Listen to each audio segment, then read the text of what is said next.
ನೀವು ನೋಡ್ತಾ ಇದ್ದೀರಾ ಸೌದಿ ಅರೇಬಿಯಾದ ಮೊಟ್ಟ ಮೊದಲ ಒಂಟೆ. ಪ್ರತಿಯೊಂದು ನಗರಕ್ಕೂ ಪ್ರತಿಯೊಂದು ಬಿಲ್ಡಿಂಗ್ಗೂ ಒಂದು ರೀತಿಯ ಕತೆ ಇರುತ್ತೆ. ಇದು ಯಾವುದೋ ಒಂದು ನಾರ್ಮಲ್ ಅಪಾರ್ಟ್ಮೆಂಟ್ ಅಲ್ಲ. ನನ್ನ ಲೈಫಲ್ಲಿ ಫಸ್ಟ್ ಟೈಮ್ ಇಷ್ಟು ದೇಶಕ್ಕೆ ಹೋಗಿದ್ದೀನಿ. ಕ್ಯಾಮಲ್ ನೊರೆ ಹಾಲು ಯಾವತ್ತೂ ಕುಡ್ದಿಲ್ಲ. ಮರುಭೂಮಿಲಿ ಇದೀವಿ, ಹುಡುಕ್ತಾ ಇದ್ವಿ ನೀರೆಲ್ಲರೂ ಸಿಗುತ್ತೆ ಅಂತ. ಬಕಾಲ ಸಿಕ್ಕಿದೆ ನಮಗೆ. ಬಕಾಲ ಅಂದ್ರೆ ಇಷ್ಟು ಉತ್ತಮವಾದ ಹೈವೇಗಳನ್ನ ಕೊಟ್ಟರು ಕೂಡ ಒಂದೇ ಒಂದು ಟೋಲ್ ಬೂತ್ ಇಡೀ ದೇಶದಲ್ಲೇ ಇಲ್ಲ. ಈ ಬೊಂಬೆನ ಮನೆಗೆ ತಗೊಂಡಾಗಕ್ಕ ಅಂತ ಇವರೆಲ್ಲ ಕೇಳಿದ್ರು. ಅದಕ್ಕೆ ಇವ್ರೊಂದು ಮಾತು ಹೇಳಿದ್ರು ನಮ್ ಬ್ರೋ.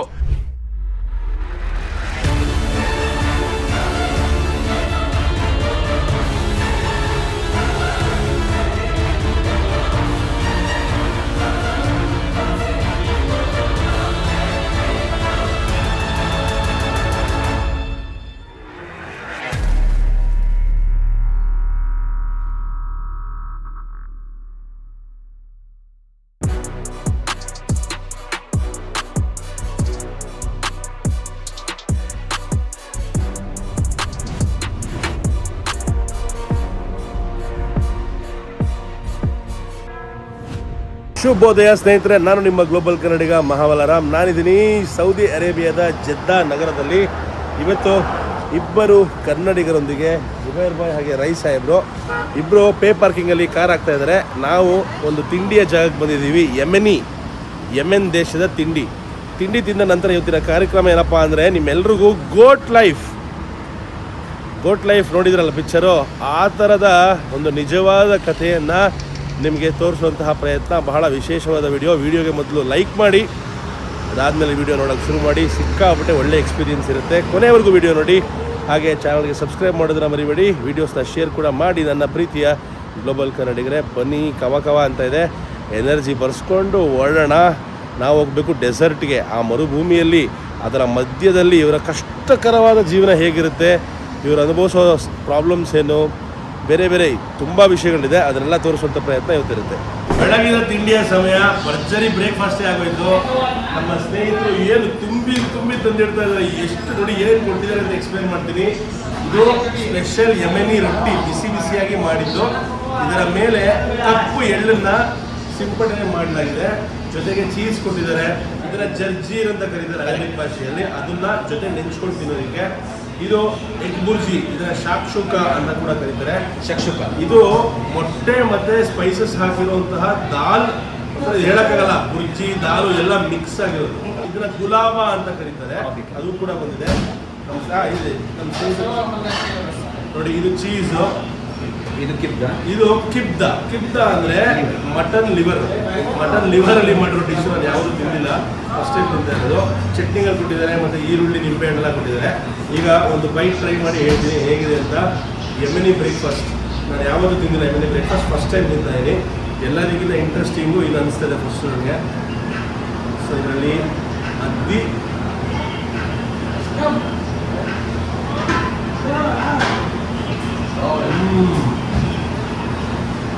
ಆಮೇಲೆ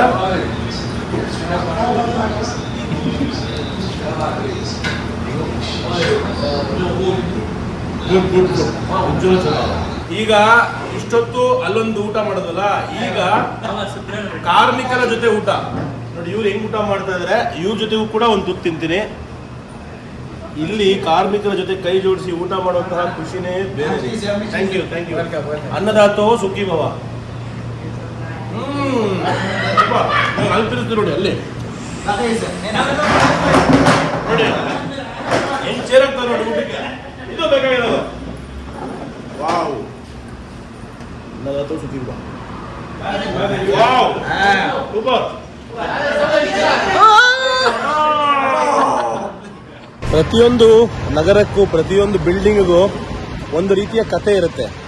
ಇದು ಯಾವುದೋ ಒಂದು ನಾರ್ಮಲ್ ಅಪಾರ್ಟ್ಮೆಂಟ್ ಅಲ್ಲ. 1990 ಆಗಸ್ಟ್ ತಿಂಗಳು ಸದ್ದಾಮ್ ಹುಸೇನು ಸಡನ್ ಆಗಿ ಕುವೈತ್ ಮೇಲೆ ಯುದ್ಧ ಮಾಡೋಕ್ಕೆ ಶುರು ಮಾಡ್ತಾರೆ. ಇರಾಕ್ ಕುವೈತ್ ವಾರ್ ಶುರುವಾಗುತ್ತೆ. ಆಗ ಕುವೈತಿ ಸಿಟಿಸನ್ಸು ದೇಶವನ್ನು ಬಿಟ್ಟು ಹೊರಗೆ ಬರ್ತಾರೆ. ಬಂದಂತಹ ಕುವೈತಿ ಸಿಟಿಸನ್ಸ್ನ ಸೌದಿ ಅರೇಬಿಯಾ ವೆಲ್ಕಮ್ ಮಾಡುತ್ತೆ, ತನ್ನ ದೇಶದೊಳಗೆ ಕರ್ಕೊಂಡಾಗ ಅವ್ರಿಗೆ ಉಳ್ಕೊಳ್ಳೋದಕ್ಕೆ ಜಾಗ ಮಾಡಿಕೊಡ್ಬೇಕಲ್ಲ ಅಂತ ಇಮಿಡಿಯೇಟ್ ಆಗಿ ಗೌರ್ಮೆಂಟು ಈ ರೀತಿ ಫಾಸ್ಟ್ ಆಗಿ ಅಪಾರ್ಟ್ಮೆಂಟ್ಗಳನ್ನು ಬಿಲ್ಡ್ ಮಾಡಿ ಅವರೆಲ್ಲರಿಗೂ ಯುದ್ಧ ಮುಗಿಯೋವರೆಗೂ ಮನೆ ಮಾಡಿಕೊಟ್ಟು ಆಶ್ರಯ ಕೊಡುತ್ತೆ. ಇದು ಇದರ ಇತಿಹಾಸ. ಈಗ ನಾವು ಗೋಟ್ ಲೈಫ್ ಹುಡ್ಕೊಂಡು ಜಿಜಾನ್ ರೋಡ್ ಅಂದ್ರೆ ಯೆಮೆನ್ ಕಡೆಗೆ ಹೋಗುವಂತ ಹೈವೇ ಹೋಗ್ತಾ ಇದೀವಿ. ಜಿಜಾನ್ ಮುಂಚೆ ಸೌದಿ ಅರೇಬಿಯಾದ ಭಾಗ ಆಗಿರ್ಲಿಲ್ಲ, ಯೆಮೆನ್ ದೇಶದ ಭಾಗ ಆಗಿತ್ತು. ಏನೋ ಲೀಸ್ ಗೀಸಿಗೆ ತಗೊಂಡು ಅದಾದ್ಮೇಲೆ ಈ ಕಡೆಗೆ ಎಳ್ಕೊಂಡ್ಬಿಟ್ರಂತೆ ಸೌದಿಗಳು. ಸೊ ಇವಾಗ ಜಿಜಾನ್ ಕೂಡ ಸೌದಿ ಅರೇಬಿಯಾ ದೇಶದ ಭಾಗ ಆಗೋಗಿದೆ. ಸೀದಾ ಇವಾಗ ನಾವು ಯೆಮೆನ್ ಕಡೆ ಹೋಗ್ತಾ ಇದೀವಿ. ಮುಂಚೆ ಇದ್ದ ಸೌದಿ ಇವಾಗಿರೋ ಸೌದಿಗೆ ಬಹಳ ವ್ಯತ್ಯಾಸ ಬಂದಿದೆ ಅಂತ ಬ್ರದರ್ಸ್ ಎಲ್ಲ ಹೇಳ್ತಾ ಇದಾರೆ. ಮುಂಚೆ ಇವರೆಲ್ಲ ಓಡಾಡಬೇಕಾದ್ರೆ ತುಂಬಾ ಪ್ರಾಬ್ಲಮ್ಸ್ ನ ಅನುಭವಿಸ್ತಾ ಇದ್ರಂತೆ. ಇಲ್ಲಿಯ ಲೋಕಲ್ ಯಂಗ್ಸ್ಟರ್ಸ್ ಕೂಡ ಯಾವುದೇ ರೀತಿಯ ಫಾರಿನರ್ಸ್ಗೆ ಅಥವಾ ಇಮಿಗ್ರೆಂಟ್ಸ್ಗೆ ಮರ್ಯಾದೆ ಕೊಡ್ತಾ ಇರಲಿಲ್ಲಂತೆ. ನೀವೇನಾದ್ರು ಬಿಳಿ ಶರ್ಟ್ ಹಾಕೊಂಡು ಹೋಗ್ಬಿಟ್ರಂತೂ ಅವ್ರಿಗೊಂದು ರೀತಿ ಖುಷಿ, ಏನಾದ್ರು ಮಾರ್ಕ್ ಮಾಡಬೇಕು, ಇಲ್ಲ ಮೊಟ್ಟೆ ಬಿಸಾಕೋದು, ಇಲ್ಲ ಟೊಮೆಟೊ ಬಿಸಾಕೋದು, ಇಲ್ಲ ಪೆಪ್ಸಿ ಕ್ಯಾನ್ ನ ಹೊಡೆಯೋದು. ನಿಮಗೆ ಆತರ ಅವಮಾನಗಳನ್ನು ಕೂಡ ಸಹಿಸಿಕೊಂಡಿರುವಂತಹ ಇನ್ಸ್ಟೆನ್ಸಸ್ ತುಂಬಾ ಬೇರೆ ಬೇರೆ ಇಂಡಿಯನ್ಸ್ಗಾಗಿದೆ ಅಂತ ಹೇಳ್ತಾ ಇದ್ರು. ಆದ್ರೆ ಈಗ ಈ ಹೊಸ ಜನರೇಷನ್ 15 ವರ್ಷ ಆದ್ಮೇಲೆ ಬಂದಿರೋ ಒಂದು ಜನರೇಷನ್ ಬಹಳ ರೆಸ್ಪೆಕ್ಟ್ಫುಲ್ ಆಗಿದ್ದಾರೆ. ನನಗೆ ಬೆಳಗ್ಗೆ ಅಲ್ಲಿಯ ಹುಡುಗರನ್ನ ನೋಡಿ ಖುಷಿ ಆಯ್ತದೆ. ಆ ಹೋಟೆಲ್ ಅಲ್ಲಿ 3 ಜನ ಹುಡುಗರು ಸಿಕ್ಕಿದ್ರಲ್ಲ, ಅವ್ರು ಮಾತಾಡಿಸಿದ ರೀತಿ, ಅವ್ರು ಕೊಟ್ಟಂತ ರೆಸ್ಪೆಕ್ಟ್ ನೋಡಿ ನನ್ಗೆ ಆಶ್ಚರ್ಯ ಆಯ್ತು. ಇವಾಗ ಗೊತ್ತಾಗ್ತಾ ಇದೆ ಆ ಡಿಫ್ರೆನ್ಸ್. 15 ವರ್ಷದ ಹಿಂದಿಕ್ಕೂ ಇವಾಗೂ ಹೇಗೆ ಒಂದು ಜನರೇಷನ್ ಬದಲಾಗಿ, ಎಜುಕೇಶನ್ ಸಿಸ್ಟಮ್ ಬದಲಾಗಿ ಅವ್ರಿಗೊಂದು ಥಾಟ್ ಬಂದಿದೆ, ಬಂದವ್ರಿಗೂ ರೆಸ್ಪೆಕ್ಟ್ ಕೊಡಬೇಕು, ಫಾರಿನರ್ಸ್ಗೂ ರೆಸ್ಪೆಕ್ಟ್ ಕೊಡಬೇಕು ಅಂತ ನೋಡಿ ಖುಷಿ ಆಗ್ತದೆ ಅಂತ ಹೇಳಿದ್ರು. ನನಗೂ ಖುಷಿ ಆಯ್ತು, ಯಾಕಂದ್ರೆ ನಾನು ಆಗಿನ ಕಾಲದ ಸೌದಿ ನೋಡಿಲ್ಲ. ಇವರೆಲ್ಲ ನೋಡಿದ್ದಾರೆ 20 ವರ್ಷ 25 ವರ್ಷದಿಂದ. ಸ್ಟೇಜ್ ಬೈ ಸ್ಟೇಜ್ ಹೇಳ್ತಾರಲ್ಲ, ಒಂದು ಜನರೇಷನ್ 5 ವರ್ಷ ಚೇಂಜ್ ಆಗ್ತಾ ಇರುತ್ತೆ ಅಂತ. ಆ ರೀತಿ ಇವರೆಲ್ಲ ಒಂದು 5 ಜನರೇಷನ್ ನೋಡ್ಕೊಂಡ್ ಬಂದಿದ್ದಾರೆ. ಇವಾಗ ಕ್ಲಿಯರ್ಲಿ ವಿಸಿಬಲ್ ಡಿಫರೆನ್ಸ್ ಕಾಣಿಸ್ತಾ ಇದೆ ಅಂತ ಹೇಳ್ತಾ ಇದಾರೆ. ಖುಷಿ ಆಯ್ತು. ಮುಂದಿನ ಹೊಸ ಸೌದಿಗೆ ಒಳ್ಳೇದಾಗಿ. ನೀವು ನೋಡ್ತಾ ಇದ್ದೀರಾ ಸೌದಿ ಅರೇಬಿಯಾದ ಮೊಟ್ಟ ಮೊದಲ ಒಂಟೆ. ನಾನ್ ಮೀಟ್ ಮಾಡ್ತಾ ಇರುವಂತಹ ಮೊಟ್ಟ ಮೊದಲ ಒಂಟೆ ಇವನೇ. ಮುಂದೆ ನಿಂತಿರಲ್ಲ ಇವರು. ಜೆದ್ದಾಯಿಂದ ಔಟ್ಸ್ಕರ್ಟ್ಸ್ ಬಂದಿದೀವಿ. ಇಲ್ಲಿ ಒಂಟೆಗಳನ್ನ ಸಾಕೊಂಡು ಇರ್ತಾರೆ, ಹಾಗೆ ಒಂಟೆ ಹಾಲನ್ನ ಕೂಡ ಮಾರ್ತಾರಂತೆ ಗುರು. ಒಂಟೆ ನೋಡಿ ಎಷ್ಟು ಸ್ಮಾರ್ಟ್ ಆಗಿದೆ. Hi bro, WhatsApp bro. ಹುಲ್ ತಿಂತಾ ಇದ್ದಾನೆ. ಎಷ್ಟು ಮುದ್ದಾಗಿದೆ ನೋಡಿ ಒಂಟೆಗಳು. ಒಂಟೆ ಮರಿಗಳು ಕೂಡ ಇವೆ ಅಲ್ಲಿ. ಸಾಧ್ಯವಾದ್ರೆ ಹೋಗಿ ಹಾಯ್ ಹೇಳೋಣ ಎಲ್ಲ ಒಂಟೆ ಮರಿಗಳಿಗೆ. ಎಷ್ಟು ಮುದ್ದಾಗಿದೆ ರೀ ಪ್ರಾಣಿಗಳು. ಒಂಟೆ ತರ ಪ್ರಾಣಿ ಪಾಪ, ಮುಗ್ಧ ಅಂದ್ರೆ ಮುಗ್ಧ ಪ್ರಾಣಿ, ಸೂಪರ್ ಪ್ರಾಣಿ. ಇಲ್ಲಿ ಒಂಟೆ ಹಾಲನ್ನ ಮಾರಲಾಗತ್ತೆ, ಅದನ್ನ ಸೋಸಿ ಕೊಡ್ತಾರೆ. 4 ತಿಂಗಳಂತರಿ ಮರಿಗಳಿಗೆ. ಎಷ್ಟು ಮುದ್ದಾಗಿವೆ ನೋಡಿ. ಎಷ್ಟು ಕಾಸು ಅಂತ ಕೇಳ್ತಾ ಇದೀವಿ ಒಂದಿಕ್ಕೆ? 5,000 ರಿಯಾಲ್ ಡಿಪೆಂಡ್ಸ್. ಅಂದ್ರೆ ಎಷ್ಟಾಯ್ತು ಇಂಡಿಯನ್ ರುಪೀಸ್ ಅಲ್ಲಿ? ಇಂಡಿಯನ್ ರುಪೀಸ್ ಅಂದ್ರೆ 5,000 ಅಂದ್ರೆ ಆಲ್ಮೋಸ್ಟ್ 1 lakh 1 ಲಕ್ಷ. ಹಾ 1 ಲಕ್ಷ ಕೊಟ್ರೆ ಕೊಟ್ಬಿಡ್ತಾರೆ ಒಂದನ್ನ. ಹಿಂಗಿದೆ ನೋಡ್ರಿ ಇದು ಮೆಜೆಸ್ಟಿಕ್ ಆಗಿ ಹೊಟ್ಟೆ. ಇದೇ ಹಂಪದ್ರದ್ದು. ನೀರಿಟ್ಟಿದ್ದಾರೆ, ಹಾಗೆ ಅಲ್ಲಿ ಹುಲ್ಲು ಹಾಕಿದ್ದಾರೆ. ಹುಲ್ಲಿನ ಮಂಕ್ರಿಯನ್ನ ಕೂಡ ದೂರದಲ್ಲಿ ನೋಡ್ಬೋದು ನೀವು. ಎಲ್ಲ ಟ್ಯಾಂಕರ್ ಅಲ್ಲಿ ನೀರು ಬರ್ತಾ ಇದೆ, ಆ ನೀರನ್ನ ತುಂಬಿಸ್ಕೊತಾ ಇದ್ದಾರೆ. ಇಲ್ಲೂ ನೋಡ್ಬೋದು ಒಂಟೆ ಮರಿಗಳು, ಅದಕ್ಕಿಂತ ಚಿಕ್ಕ ಮರಿಗಳು.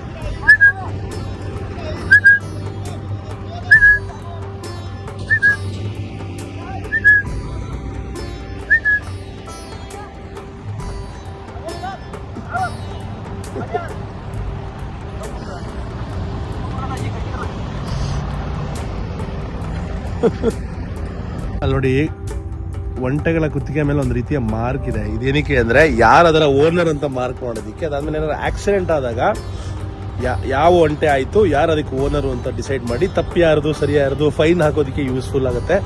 ಆ ರೀತಿ ಮಾರ್ಕಿಂಗು ಪ್ರತಿಯೊಂದು ಒಂಟೆ ಮೇಲೂ ಸೌದಿ ಅರೇಬಿಯಲ್ಲಿ ಮಾಡೋದು ಕಂಪಲ್ಸರಿ ಅಂತೆ. ಇವರು ಇಲ್ಲಿ ಒಂಟೆ ಮಾರಾಟಗಾರರು. ಇವರು ಸುದಾನ್ ಅವರು ನೋಡಿ, ಡ್ರೆಸ್ಸಿಂಗ್ ಇದೆ ಇವ್ರದ್ದು. ಇವರು ಇಲ್ಲಿ ಒಂಟೆ ಹಾಲನ್ನ ತೋರಿಸ್ತಾರಂತೆ ನಮ್ಗೆ. Come let's go. ಎಲ್ಲ 20 ರಿಯಾಲ್ ಕೊಡ್ತಾ ಇದೀವಿ. 20 ರಿಯಾಲ್ಗೆ ಹಾಲು ಕೊಡ್ತಾರೆ ನಮ್ಗೆ. Okay good. ಅದರ ಮಗುವನ್ನ ಕರ್ಕೊಂಡು ಹೋದ್ರು, ಕಟ್ಟಾಗ್ತಾ ಇದಾರೆ, ತೋರ್ಸೋದಕ್ಕೋಸ್ಕರ ಮಾಡ್ತಾ ಇದೀವಿ ಇದನ್ನ. ತಾಯಿ ಕೆಚ್ಚಲಿನಲ್ಲಿ ಹೇಗೆ ಕ್ಯಾಮಲ್ ಮರಿ ಹಾಲನ್ನ ಕುಡಿತಾ ಇದೆ ಅಂತ ಹಾಲು ಕರಿತಾ ಇದಾರೆ ಇವಾಗ. ಕೆಚ್ಚಲಿನಿಂದ ಫ್ರೆಶ್ ಕ್ಯಾಮಲ್ ಹಾಲು.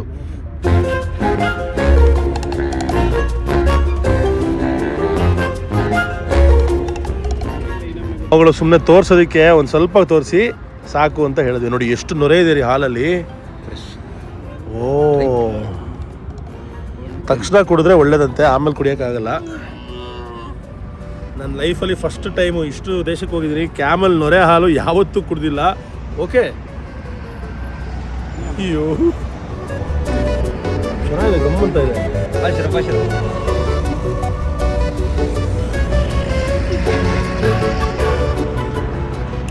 ಚೆನ್ನಾಗಿದೆ ರೀ, ಉಪ್ಪಿಲ್ಲ.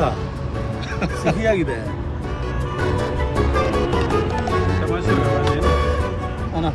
ಬಟ್ಟೆ ಮೇಲೆ ಬೀಳ್ತಾ ಇದೆ. ಸಾಕು ಬಟ್ಟೆ ಮೇಲೆ ಬೀಳ್ತಾ ಇದೆ.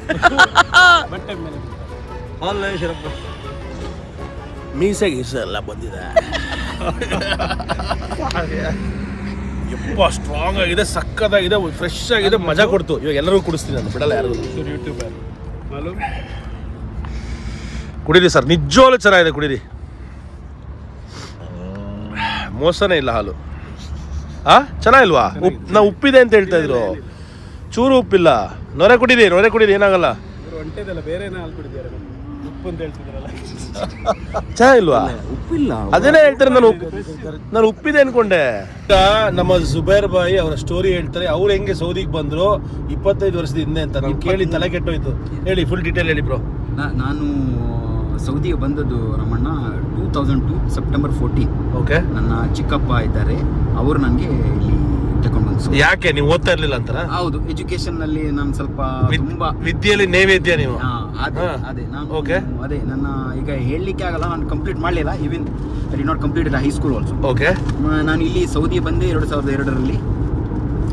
ಆ ನಂತರ ನಾನು ಇಲ್ಲಿ ಬಂದು 3.5 ವರ್ಷ ಅಲ್ ಹಫೂಫ್ನಲ್ಲಿ ಇದ್ದೆ. ನಾನು 3.5 ವರ್ಷ ಹಫೂಫ್ನಲ್ಲಿ ಕೆಲಸ ಮಾಡಿ ಯಾಕೆಂದ್ರೆ ಎಜುಕೇಶನ್ ಇಲ್ಲ, ಸೊ ಲೇಬರ್ ಇಲ್ಲದೆ ಡ್ರೈವರ್ ಅದೇ ಕೆಲಸ ಮಾಡಬೇಕಿತ್ತು. ಅದೇ ರಿಯಾಲಿಟಿ. ಓಕೆ. ಸೊ 3.5 ವರ್ಷ ಕೆಲಸ ಮಾಡಿದ್ದೆ ನಾನು. ಮೊದಲು ವರ್ಕ್ಶಾಪ್ನಲ್ಲಿ ಕೆಲಸ ಮಾಡಿದ್ದೆ 5-6 ತಿಂಗಳು. ನಂತರ ವಾಪಸ್ ಕಫೀಲ್ ನನಗೆ ಫ್ಯಾಮಿಲಿ ಡ್ರೈವರ್ ಆಗಿ ಮಾಡಿಸ್ದ. ಆ ನಂತರ 3.5 ವರ್ಷ ಮಾಡಿ ನಾನು ಇಂಡಿಯಾಗೆ ಹೋಗಿ ವಾಪಸ್ ಸೌದಿಗೆ ಬಂದೆ. ನಾನು ಜಿದ್ದಾಗೆ ಬಂದು ಆಸ್ ಎ ಡ್ರೈವರೇ ಆದೆ ನಾನು ಇಲ್ಲಿ. ಯಾಕೆಂದರೆ ಆಪ್ಷನ್ ಇಲ್ಲ ಬೇರೆ, ಒಂದು ಇಲ್ಲಾದರೆ ಲೇಬರು ಇಲ್ಲಾದರೆ ಡ್ರೈವರ್. ಆ ನಂತರ ನನ್ನ ಒನ್ ಆಫ್ ದ ಫ್ರೆಂಡ್ ನಂದು ಹೇಳಿದ, ಹಿಲ್ಟಿಯಲ್ಲಿ ಅಪರ್ಚುನಿಟೀಸ್ ಇದೆ, ವೇಕೆನ್ಸಿ ಇದೆ ಅಂತ. ಸೊ ನಾನು ಹಿಲ್ಟಿಗೆ ಟ್ರೈ ಮಾಡಿದೆ. ಹಿಲ್ಟಿ ಕಂಪನಿ ಜರ್ಮನ್ ಕಂಪನಿ. ಅಲ್ಲಿ ಟ್ರೈ ಮಾಡುವಾಗ ಜರ್ಮನ್ ಕಂಪನಿಯಲ್ಲಿ ನನಗೆ ಹೇಳಿದರು, ನಿನಗೆ ಇಂಟರ್ವ್ಯೂ ಇದೆ, ಮಾರ್ಕೆಟಿಂಗ್ ಮ್ಯಾನೇಜರ್. ಅವನು ಸ್ವಿಸ್ನ ಮಾರ್ಕೆಟಿಂಗ್ ಮ್ಯಾನೇಜರ್. ಸೊ ನಾನು English completely I am out of zero. ನಾನು ಏನು ಓದಲಿಕ್ಕೆ ಮಾತಾಡಲಿಕ್ಕೆ ಬರಲ್ಲ. ನಾನು ಅವನು ಇಂಗ್ಲೀಷ್ನಲ್ಲಿ ಇಂಟರ್ವ್ಯೂ ಇದೆ ಹೇಳುವಾಗ ನಾನು ಓಡಿಯೋದೆ. ನಾನು ಆಗಲ್ಲ, ಮತ್ತೆ ವಾಪಸ್ ಹೋಗಿ ನಾನೊಂದು ಸೂಪರ್ ಮಾರ್ಕೆಟಲ್ಲಿ ಕೆಲಸ ಮಾಡಿದೆ. ಆಫ್ಟರ್ 7-8 ಮಂತ್ ನನಗೆ ಮತ್ತೆ ಆಪರ್ಚುನಿಟಿಯಲ್ಲಿ ಸಿಕ್ತು. ನಾನು ಹಿಲ್ಟಿಯಲ್ಲಿ ಎಂಟ್ರಿ ಮಾಡಿದೆ ಆಸ್ ಎ ಟೀ ಬಾಯಲ್ಲಿ ಜಾಯ್ನ್ ಆಗಿ 3-4 ತಿಂಗಳು ಟೀ ಬಾಯ್ ಜಾಯ್ನ್ ಆಗಿ ನಾನು. ಆ ನಂತರ ಇನ್ವೆಂಟ್ರಿ ಎಲ್ಲ ಕೊಟ್ಟರು ನನಗೆ, ಸ್ವಲ್ಪ ಒಳಗಿದ್ದು ಎಂತ ಎಲ್ಲ ಇದೆ ಇನ್ವೆಂಟ್ರಿ ಮಾಡಲಿಕ್ಕೆ. So I started from there. ಆ ನಂತರ ಡೊಮೆಸ್ಟಿಕ್ ಡ್ರೈವರ್ ಆದೆ ನಾನು. ಡೊಮೆಸ್ಟಿಕ್ ಡ್ರೈವರ್ ಮಾಡಿ ಅದರಲ್ಲಿ ಸಹ ಒಂದು ಸಕ್ಸಸ್ ಆಗಿ, ಆಕ್ಕಿಂತ ನಂತರ ನನಗೆ ಇಂಟರ್ನ್ಯಾಷನಲ್ ಗೆಸ್ಟಿಗೆಲ್ಲ VIP ಗೆಸ್ಟಿಗೆಲ್ಲ ಪಿಕಪ್ ಮಾಡಲಿಕ್ಕೆ ಸ್ಟಾರ್ಟ್ ಮಾಡಿದೆ ನಾನು. ಡೆನ್ಮಾರ್ಕ್, ಸ್ವೀಸ್, USA, UK ಅವರ ಹತ್ರ ಹಾಯ್ ಹಲೋ ಹೀಗೆ ಇಂಗ್ಲೀಷಲ್ಲೆಲ್ಲ ಮಾತಾಡಿ ಸ್ವಲ್ಪ ಇಂಪ್ರೂವ್ ಆಯಿತು ಇಂಗ್ಲೀಷ್. ದೆನ್ ಅಲ್ಲಿಂದ ನಾನು ಆಫೀಸ್ ಬಾಯ್ ಆದೆ, ಡ್ರೈವರ್ ಆಗಿ ಆಫೀಸ್ ಬಾಯ್ ಆಗಿ. ಆ ನಂತರ ಆಫೀಸ್ ಬಾಯ್ ಒಂದು 6-7 ತಿಂಗಳು ಮಾಡಿ ಆಫೀಸ್ ಅಸಿಸ್ಟೆಂಟ್ ಆದೆ. ಆ ನಂತರ ಅಡ್ಮಿನ್ ಅಸಿಸ್ಟೆಂಟ್ ಆದೆ. ಆ ನಂತರ administrate Kingdom of Saudi Arabia. ಆ ನಂತರ ಪ್ರಮೋಷನ್ 1 ವರ್ಷ ನಂತರ ಲಾಜಿಸ್ಟಿಕ್ ಸ್ಪೆಷಲಿಸ್ಟ್ ಆದೆ. ಮತ್ತೆ 1-2 ವರ್ಷ ಮಾಡಿ ಇಂಜಿನಿಯರಿಂಗ್ ಸಪೋರ್ಟ್ನಲ್ಲಿ ಕೆಲಸ ಮಾಡ್ತಿದ್ದೆ ನಾನು. ಆ ನಂತರ 1 ವರ್ಷ ಅದು ಕಂಪ್ಲೀಟ್ ಮಾಡಿ ಸರ್ವಿಸ್ ಸೆಂಟರ್ನಲ್ಲಿ ಅಸಿಸ್ಟೆಂಟ್ ಮ್ಯಾನೇಜರ್ ಆಗಿ ರಿಸೈನ್ ಕೊಟ್ಟು ಈಗ ಓನ್ ಬಿಸ್ನೆಸ್ ಸ್ಟಾರ್ಟ್ ಮಾಡಿದ್ದೇನೆ. ಒಂದು ಕನ್ಸ್ಟ್ರಕ್ಷನ್ ಬಿಸ್ನೆಸ್ ಮತ್ತೆ restaurant part of the owner. So ಇಷ್ಟು ದೂರ ಬರೋದಕ್ಕೆ 23 ವರ್ಷ ತಗೊಂಡ್ರಿ. 23 ವರ್ಷ ಆಯಿತು. ಪೇಷನ್ಸ್. ಮನೆಯಿಂದ ನೀವು ಓದ್ತಾ ಇಲ್ಲ ಅಂತ ನಿಮ್ಮ ತಂದೆ ಸೌದಿಗೆ ಕಳಿಸಿದ್ದು ಸಾರ್ಥಕ ಆಯಿತು. ನಿಮ್ಮ ಜೀವನ ಇಲ್ಲಿ ಕಟ್ಕೊಂಡ್ರಿ. ಡೆಫಿನೆಟ್ಲಿ. ಯಾಕೆಂದರೆ ನಥಿಂಗ್ ಇಸ್ ಇಂಪಾಸಿಬಲ್. ನಾನು ಯೋಚನೆ ಅದೇ ಮಾಡಿದೆ ನನ್ನ ಲೈಫಲ್ಲಿ, ಇಲ್ಲಾದರೆ ಡ್ರೈವರ್ ಇಲ್ಲಾದರೆ ಒಂದು ಲೇಬರ್ ಆಗಿ ನಾರ್ಮಲ್ ಆಗಿರ್ಬೇಕಂತ. ಬಟ್ ನಥಿಂಗ್ ಇಸ್ ಇಂಪಾಸಿಬಲ್ ಹೇಳಿದ್ರೆ ನಿಮಗೆ ಬಿಸ್ನೆಸ್ ಓನರ್ ಆದ್ರಿ. Business owner as a tea boy owner join ಬೈದು ಕೆಲಸ ಮಾಡ್ತಿದ್ರಿ, ಈಗ ಒಂದು ರೆಸ್ಟೋರೆಂಟ್ ಓನರ್. ನೋಡಿ, ಟೀ ಕೊಡ್ತಾ ಇದ್ದವರು ಇವತ್ತು ಸಾವಿರಾರು ಜನಕ್ಕೆ ಊಟ ಹಾಕುವಂತ ರೆಸ್ಟೋರೆಂಟ್ ಓನರ್ ಆಗಿದ್ದಾರೆ. ಒಂದು ಇನ್ಸ್ಪಿರೇಷನಲ್ ಕನ್ನಡಿಗರ ಸ್ಟೋರಿ. ನೆಕ್ಸ್ಟ್ ಒಂದ್ಸಲ ಪ್ರೈಮ್ ಮಿನಿಸ್ಟರ್ ಕೂಡ ಆಗ್ಬೋದು. ಆಗ್ಲಿ ಅಂತ ಆಶಿಸ್ತೀವಿ, ಎಲ್ಲರ ಕನಸು ನನ್ಸಾಗಬೇಕು. ಹೇಳಿ ರಾಯ್ ಸಾಹೇಬ್ರೆ, ನಿಮ್ಮ ಸ್ಟೋರಿ ಹೇಳಿ. ನಾನು ಆಕ್ಚುಲಿ ವಾಟ್ಸೆಲ್ ಇಂಡಿಯಾ ಲಿಮಿಟೆಡ್ ಅಂತ ಒಂದು ಫಿನ್ನಿಶ್ ಬೇಸ್ಡ್ ಕಂಪನಿ, ಅಲ್ಲಿ ಕೆಲಸ ಮಾಡ್ತಿದ್ದೆ ಇಂಡಿಯಾದಲ್ಲಿ. ಗುಜರಾತಲ್ಲಿದ್ದೆ, ಆಮೇಲೆ ಬಾಂಬೆ, ನಾಗ್ಪುರಲ್ಲೆಲ್ಲ ಇದ್ದೆ. 2005 ಅಲ್ಲಿ ಜಾಯ್ನ್ ಆಗಿದ್ದು. 2009 ಅಲ್ಲಿ ಸೌದಿ ಆಫೀಸ್ ನಮ್ಮದೇ ವರ್ಡ್ಸಿಲ್ಲ ಸೌದಿ ಆಫೀಸಲ್ಲಿ ಒಂದು ವೇಕೆನ್ಸಿ ಇತ್ತು. ಹಾಗಾಗಿ 2009 ಇಲ್ಲಿ ಶಿಫ್ಟ್ ಆದ. 2009 ಬರುವಾಗ ನಾನು ಬ್ಯಾಚುಲರ್. 2012 ಮ್ಯಾರೇಜ್ ಆಗಿ ಈಗ ಫ್ಯಾಮಿಲಿಯಲ್ಲೆಲ್ಲ ಇದ್ದಾರೆ. 2 ಮಕ್ಳು ಇಲ್ಲೇ ಸ್ಕೂಲ್ ಹೋಗ್ತಿದ್ದಾರೆ. ಈಗ ಆಲ್ಮೋಸ್ಟ್ 17 ವರ್ಷ ಆಯಿತು ಸೌದಿಯಲ್ಲಿ. ಖುಷಿ ಕೊಟ್ಟಿದ್ಯಾ? Okay, life is okay, good. But ಅವಾಗಿನ ಸೌದಿಗೂ ಇವಾಗಿನ ಸೌದಿಗೂ ವ್ಯತ್ಯಾಸ ಇದೆಯಾ? ಹೌದು, ಇವಾಗ ತುಂಬ ಚೇಂಜ್ ಆಗಿದೆ. ರೂಲ್ಸ್ ಅದೆಲ್ಲ ತುಂಬ ಚೇಂಜ್ ಮಾಡಿದೆ. ಇವಾಗ ರೀಸೆಂಟ್ ಒಂದು 4-5 ವರ್ಷದಿಂದ ರೂಲ್ಸ್ ಎಲ್ಲ ಸ್ವಲ್ಪ ಚೇಂಜ್ ಆಗಿದೆ. ಹೊರಗಿನವ್ರು ಜಾಸ್ತಿ ಬರ್ತಾ ಇದ್ದಾರೆ, ಎಕ್ಸ್ಪೈಟ್ರೇಟ್, ಎಸ್ಪೆಷಲಿ ಇಂಡಿಯನ್ಸ್ ಎಲ್ಲ. ಮುಂಚೆ ಎಲ್ಲ ಏನು ಕಷ್ಟ ಅನುಭವಿಸ್ತಾ ಇದ್ರಿ ನೀವುಗಳು? ಕಷ್ಟ ಅಂದರೆ ಲೋಕಲ್ಸ್ ಎಲ್ಲ ಸ್ವಲ್ಪ ಇಷ್ಟು ಫ್ರೆಂಡ್ಲಿ ಆಗಿರ್ತಿರ್ಲಿಲ್ಲ. ಇವಾಗ ಸ್ವಲ್ಪ ಚೇಂಜ್ ಆಗಿದೆ. ಜನರೆಲ್ಲ ಲೋಕಲ್ಸ್ ಫ್ರೆಂಡ್ಲಿ ಆಗಿದ್ದಾರೆ. ಮತ್ತು ಎಜುಕೇಷನ್ ಮೇಯ್ನ್ ಅಂದರೆ ಲೋಕಲ್ಸ್ ತುಂಬ ಎಜುಕೇಷನ್ ಎಲ್ಲ ತುಂಬ ಇದು ಮಾಡ್ತಿದ್ದಾರೆ, ಅಂದರೆ ತುಂಬ ಎಜುಕೇಟೆಡ್ ಇದೆ. ಓಕೆ. ಸೊ ಇದು ಇಲ್ಲಿಯ ಕನ್ನಡಿಗರ ಇಬ್ಬರ ಸ್ಟೋರಿ, ಹೆಂಗೆ ಬಂದು ತಮ್ಮ ಜೀವನವನ್ನು ಕಟ್ಕೊಂಡು ಇವತ್ತು ಆರಾಮಾಗಿದ್ದಾರೆ ಅನ್ನೋ ಸ್ಟೋರಿ. ಖುಷಿ ಆಯಿತು ಇಬ್ಬರಿಗೂ, ಇಬ್ಬರ ಕುಟುಂಬಕ್ಕೂ ಒಳ್ಳೇದಾಗಲಿ. All the very best. 2 ಮುದ್ದಾದ ಕುರಿಮರಿಗಳು ನನ್ನ ಕೈಯಲ್ಲಿ, ಸೌದಿ ಅರೇಬಿಯಾದ ಕುರಿಮರಿಗಳು. ನೋಡ್ರು ಗೋಟ್ ಲೈಫ್ ಆಡು ಜೀವಿತ ಪಿಕ್ಚರಲ್ಲಿ ಈ ಥರ ಒಂದು ಟ್ಯಾಂಕ್ ನೋಡಿರ್ತೀರಾ. ಇದು ಒಂದು ರೀತಿಯ ಇನ್ಫ್ಲೇಟಬಲ್ ಟ್ಯಾಂಕ್. ಇದರೊಳಗೆ ನೀರು ತುಂಬಲಾಗುತ್ತೆ. ಇದನ್ನು ಮಡಿಸಿಡ್ಬೋದು ಬ್ಯಾಗ್ ಥರ. ಆದರೆ ನೀರು ತುಂಬಿದ್ರೆ ಇಷ್ಟು ಅಗಲ ಆಗುತ್ತೆ. ಇಷ್ಟು 100 ಲೀಟರ್ ನೀರನ್ನು ತುಂಬಿಡ್ಬೋದು. ಸಮ್ಮರ್ ಟೈಮಲ್ಲಿ ಬಹಳ ಉಪಯೋಗ ಆಗುತ್ತೆ. ಎಲ್ಲ ಟೈಮಲ್ಲೂ ಉಪಯೋಗ ಆಗುತ್ತೆ. ಯಾಕಂದರೆ ಇದು ಸಂಪೂರ್ಣವಾಗಿ ಮರುಭೂಮಿ.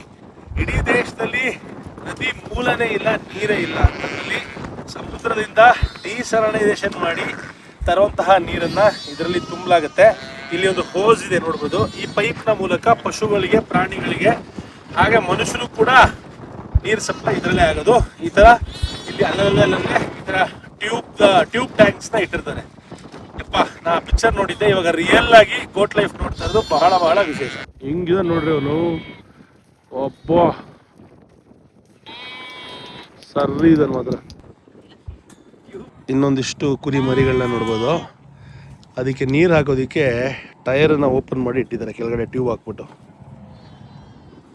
ಸಿಸ್ಟಮು ಈ ಥರ ಟಂಕಿಯಿಂದ ಹೆಂಗೆ ಡಿಸ್ಟ್ರಿಬ್ಯೂಟ್ ಆಗಿದೆ ನೋಡಿ ನೀರು.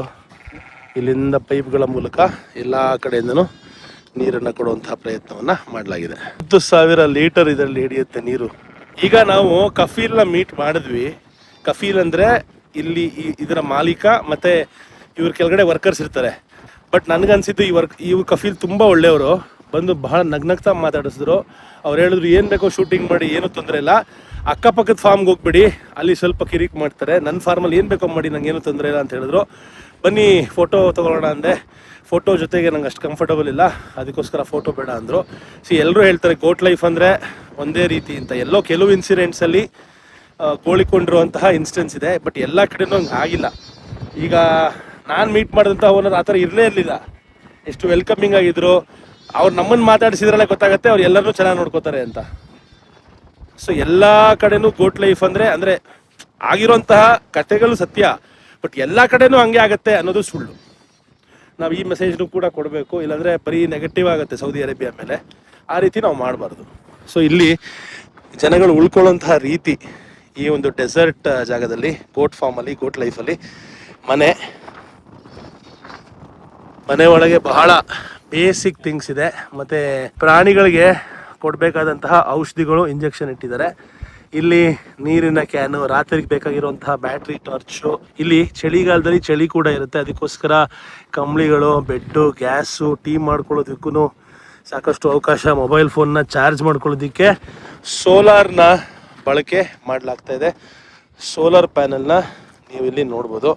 ಹಾಗೆ ತುಂಬ ಗಾಳಿ ಇರುತ್ತೆ, ಅದಕ್ಕೆ ಏನು ಮಾಡಿದ್ದಾರೆ ಅಂದರೆ ನೀರಿನ ಬಾಟಲಿಗಳನ್ನು ನೀರು ತುಂಬಿಸಿ ಅದನ್ನು ಹಗ್ಗ ಹಾಕಿ ಕಟ್ಟಿದ್ದಾರೆ. ಇಲ್ಲಾಂದರೆ ತುಂಬ ಗಾಳಿ ಬಂದರೆ ಈ ಬೆಡ್ಡು ಕೂಡ ಎಗರೋಗುತ್ತೆ ಸೋಲಾರ್ ಪ್ಯಾನಲ್ ಜೊತೆಗೆ. ಇಲ್ಲಿ ಊಟಕ್ಕೆ ಬೇಕಾದಂತಹ ಈರುಳ್ಳಿಯನ್ನು ಕೂಡ ಇಡಲಾಗಿದೆ. ಇದು ಇವರುಗಳು ತಿನ್ನುವಂತಹ ಕುಬೂಸ್ ಅಥವಾ ರೊಟ್ಟಿ. ತುಂಬ ಒಣಗೋಗಿರುತ್ತೆ. ಅದು ಹೆಂಗೆ ಈ ಡೆಸರ್ಟ್ ಲೈಫಲ್ಲಿ ಈ ಕುಬೂಸ್ ತಿಂತಾರೋ ನನಗಂತೂ ಗೊತ್ತಿಲ್ಲ. ಇದು ಟಾಯ್ಲೆಟಾ? ಇದೊಂದು ರೀತಿಯ ಸ್ಟೋರ್ ರೂಮು. ಟಾಯ್ಲೆಟೇನೆ ಇವ್ರಿಗೆ, ಇಡೀ ಡೆಸರ್ಟೇ ಟಾಯ್ಲೆಟು. ಎಲ್ಲಿ ಬೇಕೋ ಹೋಗ್ಬೋದು. ಆಮೇಲೆ ಮರಳು ಹಾಕ್ಬಿಟ್ರೆ ಫಿನಿಶ್. ಇದೊಂದು ರೀತಿಯ ಸ್ಟೋರ್ ರೂಮ್ ಕೂಡ ಚೆನ್ನಾಗಿದೆ. ಮತ್ತು ಜಾಸ್ತಿ ಕ್ಯಾನ್ಡ್ ಫುಡ್ ತಿನ್ನೋದನ್ನ ನಾವಿಲ್ಲಿ ನೋಡ್ಬೋದು. ಯಾಕೆಂದರೆ ಇಲ್ಲಿ ಫ್ರೆಶ್ ತರಕಾರಿ ಮತ್ತು ಊಟ ತಿಂಡಿಗಳು ತರೋದು ಅಸಾಧ್ಯ. ಅದಕ್ಕೋಸ್ಕರ ಕ್ಯಾಂಡ್ ಫುಡ್ಡನ್ನು ತಿಂತಾರೆ. ಇದು ಇಲ್ಲಿನ ಮರಳು, ಸಂಪೂರ್ಣವಾಗಿ ಅರೇಬಿಯನ್ ಡೆಸರ್ಟ್. ಇದು ಆಡಿದು, ಅಲ್ಲಿ ನೋಡಿದ್ದು ನೀವು ಕುರಿ, ಇಲ್ಲಿ ನೀವು ನೋಡ್ತಾ ಇರೋದು ಆಡುಗಳನ್ನು. ಇದಕ್ಕೆ ಉದ್ದನೆ ಕಿವಿಗಳಿರೋದು ನೋಡ್ಬೋದು, ಇದು ಅದರ ಮರಿಗಳು. ಇಲ್ಲಿ ಇವೆಲ್ಲ ಹಾರೋಗ್ಬಿಡುತ್ತೆ ಫೆನ್ಸಿಂಗು, ಅದಕ್ಕೇ ಮರಳನ್ನು ತುಂಬಿ ಬ್ಯಾಗ್ಗಳಲ್ಲಿ ಈ ರೀತಿ ಪ್ರೊಟೆಕ್ಷನ್ ಇಟ್ಟಿದ್ದಾರೆ.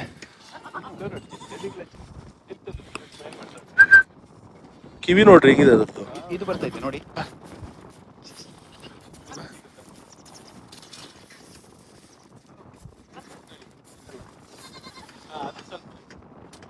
ನೋಡಿ ದೂರದಲ್ಲಿ ಕೆಲಸ ಮಾಡ್ತಾ ಇದ್ದಾರೆ ಇಬ್ರು ಇಥಿಯೋಪಿಯನ್ಸು ಕಫೀಲ್ ಜೊತೆಗೆ ಕೆಲಸ ಮಾಡ್ತಾ ಇದ್ದಾರೆ.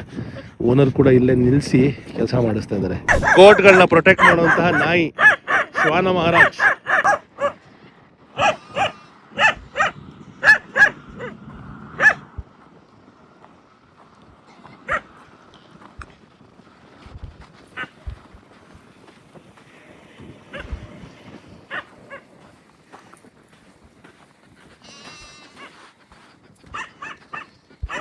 ನಿಮ್ಮ ಗ್ಲೋಬಲ್ ಕನ್ನಡಿಗ ಗೋಟ್ ಲೈಫನ್ನು ಫಸ್ಟ್ ಹ್ಯಾಂಡ್ ಎಕ್ಸ್ಪೀರಿಯನ್ಸ್ ಮಾಡ್ತಾವನೆ. ಇದು ಇಲ್ಲಿಯ ಬಂಕ್ ಬೆಡ್ಡು. ಜಗತ್ತಲ್ಲಿ ಎಷ್ಟೋ ಹಾಸ್ಟೆಲ್ಗಳಿಗೆ ಹೋಗಿ ಬಂಕ್ ಬೆಡ್ಡಲ್ಲಿ ಕೂತಿದ್ದೀನಿ, ಆದರೆ ಈ ಥರ ತಗಡು ಬಂಕ್ ಬೆಡ್ಡು ನಾನು ಎಲ್ಲೂ ನೋಡಿಲ್ಲ. ಮರುಭೂಮಿಯ ಮಧ್ಯದಲ್ಲಿ ಬಂಕ್ ಬೆಡ್ಡಲ್ಲಿ ಚಿಲಾಕ್ಸ್ ಮಾಡ್ತಿದ್ದೀನಿ. ಇವತ್ತಿನ ವಾತಾವರಣ ತುಂಬ ಚೆನ್ನಾಗಿದೆ, ತುಂಬ ಪ್ರಶಾಂತವಾಗಿದೆ. ನಮ್ಮ ಶ್ವಾನ ಮಹಾರಾಜ್ ಕಿರಿಸ್ತಾ ಇದೆ, ಅದು ಬಿಟ್ಟರೆ ಸುಮ್ಮನೆ ಇಲ್ಲ ಈ ಜಾಗದಲ್ಲಿ. ಎಲ್ಲ ಗೋಟ್ ಲೈಫಲ್ಲೂ ದುರಂತ ಕಥೆಗಳಿಲ್ಲ. ಎಷ್ಟೋ ಗೋಟ್ ಲೈಫಲ್ಲಿ ಜನರು ತಮ್ಮ ಜೀವನವನ್ನು ಕಟ್ಕೊಂಡಿದ್ದಾರೆ.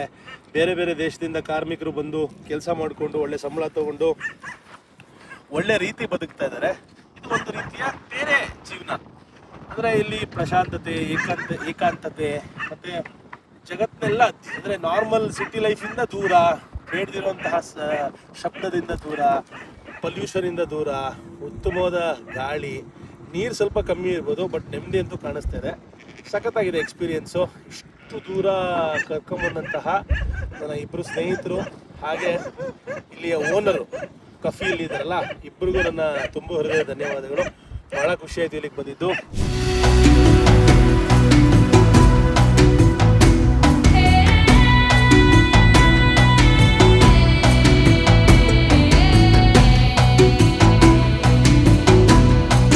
ನೋಡ್ರಿ, ನಮಗೆ ಬಾಯಾರಿಕೆ ಆಗ್ತಾ ಇತ್ತು, ಸಿಕ್ಕಾಪಟ್ಟೆ ದಾಹ ಆಗ್ತಾ ಇತ್ತು. ಮರುಭೂಮಿಲಿ ಇದೀವಿ, ಹುಡುಕ್ತಾ ಇದ್ವಿ ನೀರೆಲ್ಲರೂ ಸಿಗುತ್ತೆ ಅಂತ. ಬಕಾಲ ಸಿಕ್ಕಿದೆ ನಮಗೆ. ಬಕಾಲ ಅಂದ್ರೆ ಮರುಭೂಮಿಯಲ್ಲಿ ಕಿರಾಣಿ ಅಂಗಡಿ. ಇಲ್ಲಿ ಹೆಂಗಿರುತ್ತೆ ಕಿರಾಣಿ ಅಂಗಡಿ ತೋರಿಸ್ತೀನಿ ಬನ್ನಿ ನಿಮಗೆ. ಇದನ್ನ ಬಕಾಲ ಅಂತ ಕರೀತಾರೆ. ಲೊಕೇಶನ್ ಗುರು, ಅಯ್ಯಪ್ಪ, ಇದೆಲ್ಲ ಐಸ್ ಬಾಕ್ಸು, ಇದು ಅಂಗಡಿ ಕಂಟೈನರು. ಏನೇನಿದೆ, ಜ್ಯೂಸು, ಪಪ್ಪುಸಿ, ಇಲ್ಲಿ ಸಿಕ್ಕಾಬಡೆ ಪಪ್ಪುಸಿ ಕುಡಿತಾರೆ, ಎಲ್ಲ ಇದೆ ರೀ. ಫ್ರಿಜ್ ಕೂಡ ಇದೆ ಕಿರಾಣಿ ಅಂಗಡಿಲಿ. ಕೇಕು, ನೀರು ಬಾಟ್ಲುಗಳು, ಚಿಕನ್ನು, ಎ ಸಿ ಹಾಕಿದ್ದಾರೆ, ನೀರು ಬಾಟ್ಲು, ಪೆಪ್ಸಿ, 7 ಅಪ್ಪು. ಚೆನ್ನಾಗಿದೆ ಅಂಗಡಿ.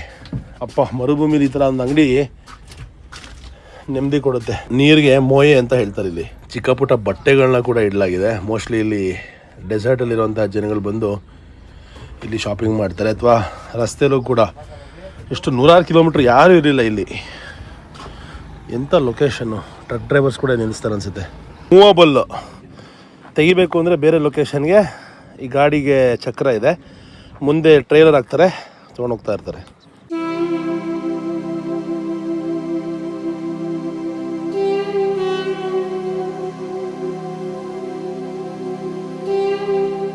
ನೋಡಿ, ಇವಾಗಷ್ಟೇ ಬಂದು ಸಖತ್ತಾಗಿದೆ.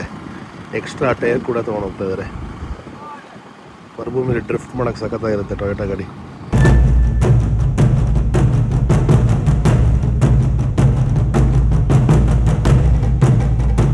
ಇಡೀ ದೇಶಕ್ಕೆ ನೀರು ಬಹಳ ಕಮ್ಮಿ ಇರೋದ್ರಿಂದ ಇಲ್ಲಿ ಹತ್ರ ಶೊಹೇಬಾ ಅನ್ನೋ ಒಂದು ಜಾಗದಲ್ಲಿ ಸಮುದ್ರ ಇದೆ. ಸಮುದ್ರದ ಹತ್ರ ಡಿಸಲನೈಸೇಷನ್ ಅಂದರೆ ಉಪ್ಪು ನೀರಿಂದ ಸಿಹಿ ನೀರು ತೆಗೆಯುವಂತಹ ಪ್ರಕ್ರಿಯೆ. ಅಲ್ಲಿಂದ ಸಿಹಿ ನೀರು ಮಾಡಿದ್ಮೇಲೆ ಸಿಟಿಗೆ, ಜೆದ್ದಾ ಸಿಟಿಗೆ ಬರಬೇಕಲ್ಲ, ಅದಕ್ಕೆ ಒಂದು ಪೈಪ್ ಲೈನ್ನ ಹಾಕ್ತಾರೆ ಇಲ್ಲಿಂದ ಯೋಚನೆ ಮಾಡಿ, 100 ಕಿಲೋಮೀಟ್ರ್ ಪೈಪ್ಲೈನ್ ಹಾಕಿ ಊರಿಗೆ ನೀರು ತರಬೇಕು. ಅಷ್ಟು ಸುಲಭದ ಮಾತಲ್ಲ ಇಲ್ಲಿ ನೀರು ಸಿಗೋದು. ಇಷ್ಟು ಉತ್ತಮವಾದ ಹೈವೇಗಳನ್ನು ಕೊಟ್ಟರು ಕೂಡ ಒಂದೇ ಒಂದು ಟೋಲ್ ಬೂತ್ ಇಡೀ ದೇಶದಲ್ಲೇ ಇಲ್ಲ. ಅದರ ಅರ್ಥ ಟೋಲ್ ಟ್ಯಾಕ್ಸ್ ಕೂಡ ಕಲೆಕ್ಟ್ ಮಾಡಲ್ಲ ಸೌದಿ. ಗೊತ್ತಿಲ್ಲ ಇಷ್ಟು ವರ್ಷ ಅಂತೂ ಮಾಡಿಲ್ಲ, ಇನ್ನು ಮುಂದೆ ಮಾಡ್ತಾರಲ್ಲೋ ಗೊತ್ತಿಲ್ಲ. ಸದ್ಯಕ್ಕಂತೂ ಯಾವುದೇ ರೀತಿಯ ಟೋಲ್ ಟ್ಯಾಕ್ಸ್ ಇಲ್ಲ. ಅಶೋಕ್ ಲೇಲ್ಯಾಂಡ್ ಹಾಗೆ ಟಾಟಾ ಬಸ್ಗಳನ್ನು ಇಲ್ಲಿ ನೋಡ್ಬೋದು. ಈ ದೇಶದ ಸ್ಟಾಫ್ಗಳು, ನಮ್ಮ ಇಮಿಗ್ರೆಂಟ್ ಸ್ಟಾಫ್ಗಳು ಇರ್ತಾರಲ್ಲ, ಅವ್ರನ್ನೆಲ್ಲ ಎತ್ತಾಕೊಂಡು ಹೋಗೋದಕ್ಕೆ, ಡ್ರಾಪ್ ಮಾಡೋದಕ್ಕೆ, ಕರ್ಕೊಂಡು ವಾಪಸ್ ಮನೆಗೆ ಬಿಡೋದಕ್ಕೆ ನಮ್ಮ ಭಾರತೀಯ ದೇಶದ ಬಸ್ಗಳೇ ಯೂಸ್ ಆಗ್ತಾ ಇದೆ. ನಮ್ಮ ಬ್ರದರ್ಸ್ ಹೇಳ್ತಾ ಇದ್ರು, ಒಂದು ಸಮಯದಲ್ಲಿ ಈ ದೇಶದಲ್ಲಿ ಟ್ರಿಪ್ ಹೋಗೋದಕ್ಕೆ ಖುಷಿ ಆಗೋದು. ಯಾಕಂದರೆ ಫುಲ್ ಟ್ಯಾಂಕ್ ಮಾಡಿಸಿದ್ರು ಎಷ್ಟು ರಿಯಲ್ ಆಗೋದು? 25 ರಿಯಾಲ್ ಕೊಟ್ಟರೆ, ಅವಾಗ 12 ರೂಪಾಯಿ ಇತ್ತಂತೆ ರಿಯಲ್ಲು. 25 ರಿಯಾಲ್ ಕೊಟ್ಟರೆ, ಅಂದರೆ ಲಿಟ್ರಲಿ ಇಲ್ಲಿ ಲೆಕ್ಕಕ್ಕೆ 25 ರೂಪಾಯಿ ಕೊಟ್ಟರೆ ಗಾಡಿ ಫುಲ್ ಟ್ಯಾಂಕು. ಅವಾಗಿನ ಪೆಟ್ರೋಲ್ ಕಾಸ್ಟು 5 ರೂಪಾಯಿ, ಇವಾಗಿನ ಪೆಟ್ರೋಲ್ ಕಾಸ್ಟು 50 ರೂಪಾಯಿ. ಅಜಗಜಾಂತರ ವ್ಯತ್ಯಾಸ, ಆಲ್ಮೋಸ್ಟ್ 9 ಪಟ್ಟು ಹೆಚ್ಚಾಗಿದೆ ಕೇವಲ ಎಷ್ಟು ವರ್ಷದಲ್ಲಿ? ಒಂದು 5-6 ವರ್ಷ. ಹಾಂ, ಅದಕ್ಕೆ ಕಾರಣ ಕೂಡ ಹೇಳ್ತಾ ಇದ್ರು, 5-6 ವರ್ಷದಲ್ಲಿ ಇಷ್ಟೊಂದು ಇನ್ಕ್ರೀಸ್ ಯಾಕಾಯಿತು ಅಂತ. ಏನು ಇವರು ಸಬ್ಸಿಡಿ ಕೊಡ್ತಾ ಇದ್ರು ನಮ್ಮ ಹತ್ರ. ಈಗ ಈ ದೇಶ ಪ್ರಪಂಚದ ಅತ್ಯಂತ ಹೆಚ್ಚು ಪೆಟ್ರೋಲ್ನ ರಫ್ತು ಮಾಡುವಂತಹ ದೇಶ ಸೌದಿ. ಈ ದೇಶದ ಜನಗಳಿಗೆ ಕೇವಲ 5 ರೂಪಾಯಲ್ಲಿ ಪೆಟ್ರೋಲ್ ಕೊಡ್ತಾ ಇತ್ತು. ಬಟ್ ಆಮೇಲೆ ಗೊತ್ತಾಯ್ತು, ಇಲ್ಲಿ ಬಳಕೆ ಮಾಡ್ತಾ ಇರೋರು ಪೆಟ್ರೋಲ್ ಬರೀ ಲೋಕಲ್ಸ್ ಅಲ್ಲ, ಅರ್ಧಕ್ಕರ್ಧ ಜನ ಫಾರಿನರ್ಸು, ಇಮಿಗ್ರೆಂಟ್ಸು, ಬೇರೆ ದೇಶದವರು ಇರೋದು. ಅವ್ರಿಗೆ ಕೊಟ್ಟು ಏನು ಪ್ರಯೋಜನ ಅಂದ್ಬಿಟ್ಟು ಸ್ಲೋಲಿ ಸ್ಟಡಿಲಿ ಇನ್ಕ್ರೀಸ್ ಮಾಡಿಕೊಂಡು ಇವಾಗ ಟ್ಯಾಕ್ಸ್ ಕೂಡ ಇದೆ 15%, ಪೆಟ್ರೋಲ್ ರೇಟ್ ಕೂಡ 9 ಪಟ್ಟು ಜಾಸ್ತಿ ಆಗಿದೆ. ಆದ್ರೂ ನೋಡೋದಾದ್ರೆ ಅಷ್ಟೊಂದು ಕಾಸ್ಟ್ಲಿ ಇಲ್ಲ. ಬಟ್ ಈ ದೇಶಕ್ಕೆ ಮುಂಚಿನ ಬೆಲೆಗೆ ಹೋಲಿಸಿದ್ರೆ ತುಂಬಾ ಕಾಸ್ಟ್ಲಿ. ನಾವು ಜೆದ್ದಾ ಇಂಡಸ್ಟ್ರಿಯಲ್ ಏರಿಯಾ ಹತ್ರ ಇದ್ದೀವಿ.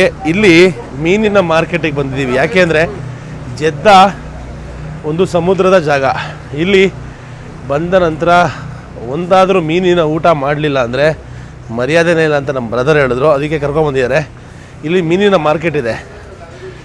ವಿಶೇಷ ಏನಂದರೆ ಇಲ್ಲಿ ಮೀನನ್ನು ಖರೀದಿ ಮಾಡಿ ಇಲ್ಲೇ ಹೋಟ್ಲಿಗೆ ಹೋಗಿ ಆ ಮೀನನ್ನು ಕೊಟ್ಟರೆ ನಿಮಗೆ ಅಡುಗೆ ಮಾಡಿ ಕೊಡ್ತಾರೆ, ಬಿಸಿ ಬಿಸಿ ಮೀನು. ಸೊ ಅದು ಇವತ್ತಿನ ಮಧ್ಯಾಹ್ನದ ಭೋಜನ. ಮೀನು ಸೆಲೆಕ್ಷನಿಗೆ ಬಂದಿದ್ದೀವಿ ಇವಾಗ. ಯಾವ ಮೀನು ತಿನ್ನೋದು ಅಂತ. ಮೀನಿದೆ, ಪ್ರಾನ್ ಇದೆ. ಇದು ಕಿಂಗ್ ಪ್ರಾನ್ಸು, ಇದು ನಾರ್ಮಲ್ ಪ್ರಾನ್ಸು. ನೋಡಿ, ಈಗ ಇಲ್ಲಿ ಮೀನು ತೊಗೋತಾ ಇದ್ದೀವಿ. ಎಷ್ಟು ತೊಗೋತಾಯಿರಾ? ಇಲ್ಲೇ ಕ್ಲೀನ್ ಮಾಡಿ ರೆಡಿ ಮಾಡಿ ಕೊಡ್ತಾರೆ ಅಂದರು. ಚೆನ್ನಾಗಿ ಹೇಳಿದ್ರು ನಮ್ಮ brother. Goat life to fish life ಅಂತೆ. ಎಷ್ಟೋ ಏನೇನು ತೊಗೊಂಡ್ರೆ? ಮೀನು ಮತ್ತು ಪ್ರಾನ್ಸು ಎಷ್ಟಾಯ್ತು ಬ್ರೋ? ಎಷ್ಟು ರಿಯಲ್ ಆಯಿತು? 95 ರಿಯಲ್ ಅಂದರೆ 2000 ರೂಪಾಯಿ ಆಲ್ಮೋಸ್ಟು ಅಲ್ವಾ? 2000 ರೂಪಾಯಿ ಮೀನು ಪ್ರಾನ್ಸ್ ತೊಗೊಂಡಿದ್ವಿ. ಪರವಾಗಿಲ್ಲ ರೀ, ನೋಡೋಣ ಅಡುಗೆ ಹೆಂಗಾಗುತ್ತೆ ಅಂತ. ಬನ್ನಿ. ಈ ಥರ ಸಿಸ್ಟಮ್ ನಾನು ಯಾವತ್ತೂ ನೋಡಿಲ್ಲ. ಮೀನು ಮಾರ್ಕೆಟ್ ಬಂದು ಮೀನು ತೊಗೊಂಡು ಹೋಟ್ಲಿಗೆ ಹೋಗಿ ಅಡುಗೆ ಮಾಡಿಸ್ಕೊಂಡು ಊಟ ಮಾಡೋದು. ಇದು ಯಾವ ಥರ ಗುರು? ಈಗ ಹೋಟ್ಲಿಗೆ ಬಂದ್ವಿ ಮೀನು ತೊಗೊಂಡು. ನೋಡಿ, ಇಲ್ಲಿ KG ಲೆಕ್ಕ ಹಾಕ್ತಾರೆ. ಎಷ್ಟು KG ಮೀನು ಮಾಡಿಕೊಡ್ತಾರೋ ಅಷ್ಟು ದುಡ್ಡು ಕೊಡಬೇಕು ಇವ್ರಿಗೆ. ಥರವಾದ ವಿಧವಾದ ಡಿಶಸ್ನ ಮಾಡಿಕೊಡ್ತಾರೆ. ನಾವು ತೋರಿಸ್ಬೋದು, ಈ ಥರ ಮಾಡಿಕೊಡಿ, ಈ ಥರ ಮಾಡಿಕೊಡಿ ಅಂತ. ಆ ಸ್ಟೈಲಲ್ಲಿ ಮಾಡಿಕೊಡ್ತಾರೆ. ಗ್ರೇವಿ, ಡ್ರೈ, ಫ್ರೈ ಎಲ್ಲ ಮಾಡ್ತಾರೆ. ಬ್ರದರ್ ತೊಗೊಂಬಂದಿದ್ದಾರೆ ಮೀನನ್ನು, ಅವರು ಮಾಡಿಸ್ಕೊತಾರೆ ಇವಾಗ. ಟನ್ನು ಒಳಗೆ ಮೀನು ಫ್ರೈ ಎಲ್ಲ ಮಾಡ್ತಾರೆ. Very good. ನಮ್ಮ ರೈ ಸಾಹೇಬ್ರು ಹೇಳ್ತಾ ಇದ್ದಾರೆ ಇಲ್ಲೊಂದು ಹೊಸ ಕಾನ್ಸೆಪ್ಟು. ನಾನು ಇದನ್ನು ಹ್ಯಾಂಡ್ ಸೋಪ್ ಅಂದ್ಬಿಟ್ಟು ಹಿಂಗೆ ಪ್ರೆಸ್ ಮಾಡ್ತಾಯಿದ್ದೀನಿ. ಇದು ಸೋಪಲ್ಲ, ಪರ್ಫ್ಯೂಮು, ಕೊಲಾನ್. ಇದು ತಿಂದ ಮೇಲೆ ಕೈ ಸ್ಮೆಲ್ ಬರುತ್ತೆ ಅಥವಾ ಬಾಡಿ ಸ್ಮೆಲ್ ಇರುತ್ತಲ್ಲ ಮೀನ್ದು, ಆವಾಗ ಹಿಂಗೆಲ್ಲ ಹಾಕ್ಕೊಂಡು ಕೈಗೆಲ್ಲ ಹಾಕ್ಕೊಂಡು ಘಮ ಘಮ ಘಮ ಘಮ ಅನ್ಬೋದು.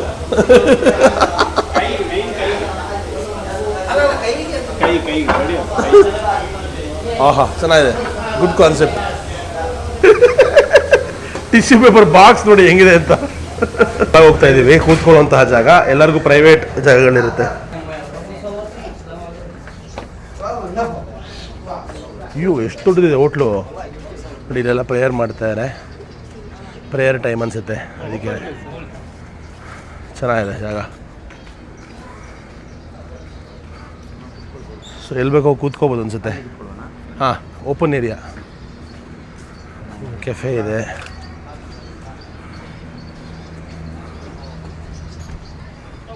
ಹುಕ್ಕ ಕೂಡ ಕೊಡ್ತಾರೆ ಇಲ್ಲಿ. ಮನೆ ಓಪನ್ ಏರಿಯಾ. ಆಹಾ, ಒಳ್ಳೆ ಅಡ್ಡಾರಿ ನಮಗಿದು. ಆಹಾ, thank you bro, thank you so much. ಹಿಂದ್ಗಡೆ ಲೋಕಲ್ಸ್ ಎಲ್ಲ ಸಪೋರ್ಟಿವ್ ಆಗಿ ಮಾತಾಡ್ತಾ ಇದ್ದಾರೆ. ಪ್ರೇಯರ್ ನಡೀತಾ ಇದಕ್ಕೆ ಸ್ವಲ್ಪ ಶಾಂತವಾಗಿದ್ದೀವಿ. ಮಾವಿನ ಮರ ನೋಡ್ಬೋದು, ಪಪ್ಪಾಯ ಗಿಡ. ಸೊ ಮಾಡಿ ಕೊಡೋದಕ್ಕೆ 63 ರಿಯಾಲು, ಹತ್ತತ್ರ 1,000 ರೂಪಾಯಿ ಕೊಡಬೇಕು. 1 2 3 4 5 6 ಒಂದು ಪೆಪ್ಸಿ 6 ರೀತಿ ಡಿಶಸ್ ಮಾಡಿಸ್ತಾ ಇದ್ದೀವಿ. ಅನ್ನ ಎಲ್ಲ ಕೊಡ್ತಾಯಿದ್ದಾರೆ. ಎಲ್ಲ ಸೇರಿ 1,000 ರೂಪಾಯಿ ಆಗ್ತದೆ. ಪರವಾಗಿಲ್ಲ, ಅಂದರೆ ಎಲ್ಲ ಸೇರಿ 3,000 ರೂಪಾಯಿ ಆಯಿತು. ಒಬ್ಬೊಬ್ಬರಿಗೆ ತಲೆಗೆ 1,000 ರೂಪಾಯಿ ಬೀಳುತ್ತೆ. ಇನ್ನೊಂದು ಬಹಳ ಮುಖ್ಯವಾದ ಸಿಸ್ಟಮ್ ಬಗ್ಗೆ ನಾವು ಮಾತಾಡ್ತಾ ಇದ್ದೀವಿ, ಝಕಾತ್ ಸಿಸ್ಟಮ್ ಅಂತ. ಸೌದಿ ಅರೇಬಿಯಲ್ಲಿ ತುಂಬ ಸ್ಟ್ರಾಂಗ್ ಆಗಿದೆ ಈ ಸಿಸ್ಟಮು. ಯಾವುದೇ ಕಂಪ್ನಿ ಈ ದೇಶದಲ್ಲಿ ಆಪ್ರೇಟ್ ಮಾಡ್ತಾಯಿದ್ದಾರೆ ಅವರು ಅವರ ಆ್ಯನ್ಯುವಲ್ ರೆವೆನ್ಯೂನ 2.5% ಚಾರಿಟಿಗೆ ಕೊಡಬೇಕು. ಹಾಗೆ ಇಂಡಿವಿಜುವಲ್ಸ್ ಕೂಡ ಚಾಯ್ಸ್ ಅವ್ರದ್ದು ಅವರ ಬ್ಯಾಂಕ್ ಅಕೌಂಟಲ್ಲಿರುವಂತಹ 2.5%ನ್ನು ಪ್ರತಿ ವರ್ಷ ಝಕಾತ್ಗೆ ದಾನ ಕೊಡಬೇಕು. ಅದ್ರ ಕೊಡೋದ್ರಿಂದ ಏನು ಅಂದರೆ ಎಲ್ಲಿ ಯೂಸ್ ಮಾಡ್ತೀರಾ ಅದನ್ನು? ಚಾರಿಟಿಗೆ ಯೂಸ್ ಆಗುತ್ತೆ, ಒಳ್ಳೇದಕ್ಕೆ ಯೂಸ್ ಆಗುತ್ತೆ. ಹಾಂ ಹಾಂ, ಊಟ ತಿಂಡಿಗೆ ಯೂಸ್ ಆಗುತ್ತೆ. ರಂಜಾನ್ ಟೈಮಲ್ಲಿ ಊಟ ತಿಂಡಿಗೆ ಯೂಸ್ ಆಗುತ್ತೆ. ಮತ್ತು ನಿಮ್ಮ ಹತ್ರ ಗೋಲ್ಡ್ ಇದೆ ಸರ್, ಅದರಲ್ಲಿ ಸಹ ನೀವು 2.5 ಗೋಲ್ಡಲ್ಲಿ ಕೊಡಬೇಕಾ? ಅಂದರೆ ನಿಮ್ಮ ಹತ್ರ ಏನೇನು ಆಸ್ತಿ ಪಾಸ್ತಿ ಇದೆ ಅದ್ರ ಮೇಲೆ 2.5% ಚಾರಿಟಿಗೆ ಹೋಗಬೇಕದು. ಕಂಪ್ನಿಗಳಿಗಂತೂ ಕಂಪಲ್ಸರಿ. ಯಾವ ರೀತಿ ಅಂದರೆ ಸೌದಿಲಿ ನೀವು ಕೊಡಲಿಲ್ಲ ಅಂದರೆ ನಿಮಗೆ ವೀಸಾ ರಿನ್ಯೂವಲ್ ಮಾಡಲ್ಲ, ನಿಮಗೆ ಕಂಪ್ನಿ ಆಪ್ರೇಷನಿಗೆ ಕೂಡ ಮುಂದೆ ಬಿಡಲ್ಲ. ಕಂಪಲ್ಸರಿ ನೀವು 2.5% ವರ್ಷಕ್ಕೆ ಕಟ್ಟಿ ಝಕಾತ್ ಸರ್ಟಿಫಿಕೇಟ್ ಕೂಡ ತೊಗೋಬೇಕು. ಅಂದರೆ ಒಂದು ರೀತಿ ಒಳ್ಳೆಯದು. ಅಂದರೆ ಹೇಳ್ತಾರಲ್ಲ, ನಮ್ಮಲ್ಲೂ ಹೇಳಿದ್ದಾರೆ, ನೀವೇನು ದುಡಿತೀರಾ ಅದರಲ್ಲಿ ಒಂದು ಅಟ್ಲೀಸ್ಟ್ 5% 10% ದಾನ ಧರ್ಮ ಮಾಡಿ, ಅದರಿಂದ ಬೇರೆಯವ್ರಿಗೂ ಹೆಲ್ಪ್ ಆಗುತ್ತೆ ಅನ್ನೋದು ರೀತಿಯಲ್ಲಿ ಒಳ್ಳೆ ಸಿಸ್ಟಮ್ ಇದು. ಬಾಗುರು ನೀನು ಬಾಗುರು, ಮೀನು ತೊಗೊಂಬಾಗುರು, ಬಾ ದೊಡ್ಡ ಪ್ಲೇಟಲ್ಲಿ ತಂದಿಯಾನೆ. ಹೆಂಗೆ ತಂದಿಯಾನೆ ನೋಡು. ವಾ ಸಕ್ಕದಾಗಿ ಕಾಣಿಸ್ತಾ ಇದೆ. ಜೆದ್ದಲ್ಲಿ ಮೊದಲನೇ ಮೀನು ಊಟ. ನೈಸ್, ತುಂಬ ಚೆನ್ನಾಗಿದೆ. ಈಗ ಬ್ರದರ್ ಕವರ್ ಹಾಸ್ತಾನೆ, ಊಟ ಕೊಡ್ತಾನೆ, ಒಯ್ತಾನೆ, ನಾವು ಸರಿಯಾಗಿ ಬಾರಿಸ್ತೀವಿ. ಹಾಂ, ಹಿಂಗಿದೆ ನೋಡ್ರಿ. ವಾ, ಎಮ್ಮೆನಿ ಮೀನು ಕೆಳಗಡೆ ಅನ್ನ ಹಾಕಿದ್ದಾರೆ. ಇದು ಪ್ರಾನ್ಸ್ ಗ್ರೇವಿ, ರೊಟ್ಟಿ. ನಾವು ಇವಾಗ ಊಟ ಮಾಡ್ತಾಯಿದ್ದೀವಿ ಫ್ರೆಶ್ ಆಗಿ ತಂದಿರುವಂತಹ ಮೀನು ಫ್ರೈ ಆಗಿದೆ, ಅದರ ಕೆಳಗಡೆ ಅನ್ನ ಇದೆ, ಈ ಕಡೆ ರೊಟ್ಟಿ ಇದೆ. ಇದಿಷ್ಟನ್ನು ಸೇರಿಸಿ ಬಾರಿಸಿ ಟೇಸ್ಟ್ ಮಾಡಿ ಹೇಳ್ತೀನಿ ಹೇಗಿದೆ ಅಂತ. ಫಸ್ಟು ನನಗೆ ಭಾಳ ಇಂಟ್ರೆಸ್ಟಿಂಗ್ ಅನ್ನಿಸ್ತಾ ಇರೋದು ಇಲ್ಲಿಯ ಪ್ರಾನ್ಸ್ ಗ್ರೇವಿ. ರೊಟ್ಟಿಯ ಸೈಜ್ ನೋಡಿದ್ರು ನೋಡಿ, ಫುಲ್ ಬಾಡಿನೇ ಮುಚ್ಚೋಗ್ಬಿಡುತ್ತೆ, ಅಷ್ಟು ದೊಡ್ಡದಾಗಿದೆ ರೊಟ್ಟಿ. ನಾನು ನಮ್ಮ ಬ್ರದರ್ ಎಳಿತೀವಿ ನೋಡಿ ಇವಾಗ. ರೆಡಿ?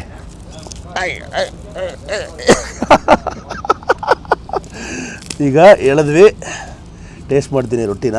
ಪ್ರಾನ್ಸ್ ಗ್ರೇವಿಲಿ ಸಕ್ಕತ್ತಾಗಿ ಕಾಣಿಸ್ತದೆ ಇದು ಮಾತ್ರ. ಆಹಾ, ಹೊಡಿಯಲೇ ಚೀಸಿಯಾಗಿ ಗುಯ್ಯಾಗಿ ಉಕ್ಕೆ ಹರಿತಾ ಇದೆ. ಕೊತ್ತ ಕುದೀತಾ ಇದೆ ಬ್ರದರ್. Wow,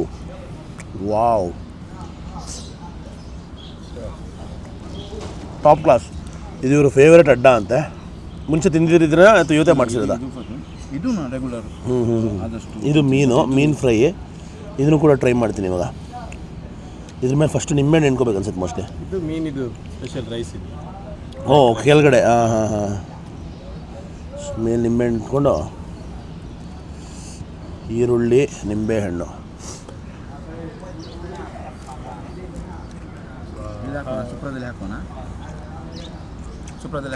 exceptional.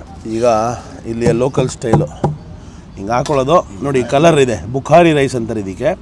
ಬಿಳಿ ಕಲರು ಮತ್ತು ಕಂದು ಬಣ್ಣದ ರೈಸು, ಅದನ್ನೆಲ್ಲ ಒಟ್ಟಿಗೆ ಇಟ್ಕೊಂಡು ಊಟ ಮಾಡೋದು ಇವಾಗ. ಹಿಂದೆ ನಮ್ಮ ಬ್ರದರ್ಸ್ ಇದಾರಲ್ಲ ಅವರು, oh thank you brother, thank you, welcome to Saudi Arabia ಅಂತ ಹೇಳಿದ್ರು. ಹಾಗೆಯೇ thank you bro, thank you. ಇಲ್ಲಿಯ ಸ್ಪೆಷಲ್ ಸ್ವೀಟ್ ಇದೆ, ನಮ್ಮ ಕಡೆಯಿಂದ ಆರ್ಡ್ರ್ ಮಾಡಿದ್ದೀವಿ, ನೀವು ತಿನ್ನಬೇಕು ಅಂದರು. ನೋಡಿ ಏನು ಹೇಳೋಣ ಈ ಪ್ರೀತಿಗೆ. ಇದೇ ಟ್ರಾವೆಲ್ನ ಉತ್ಕೃಷ್ಟ ಅನುಭವ. ಏನಂದರೆ ಜನಗಳ ಪ್ರೀತಿ, ಅವರ ವಿಶ್ವಾಸ, ಆತ್ಮೀಯತೆ, ಸ್ನೇಹ, ಸಂಬಂಧಗಳು, ಈ ಥರ ಅದ್ಭುತವಾದ ಊಟ ತಿಂಡಿ. ನಮ್ಮ ಪ್ರೀತಿಯ ಕನ್ನಡಿಗರು ಇನ್ನೇನು ಬೇಕು ಲೈಫಲ್ಲಿ. ಟ್ಯಾಮ್ರಿನ್ ಚಟ್ನಿ, ಹುಣಸೆ ಹಣ್ಣು ಚಟ್ನಿನ ಅನ್ನಕ್ಕೆ ಜೊತೆಗೆ ಮಿಕ್ಸ್ ಮಾಡ್ಕೊಂಡು ತಿನ್ನಬೇಕಂತೆ. ಅದು ಇಲ್ಲಿಯ ಸ್ಪೆಷಾಲಿಟಿ. ಅದನ್ನು ಮೀನನ್ನು ಮಿಕ್ಸ್ ಮಾಡಿ ತಿಂದ ಅಂದರೆ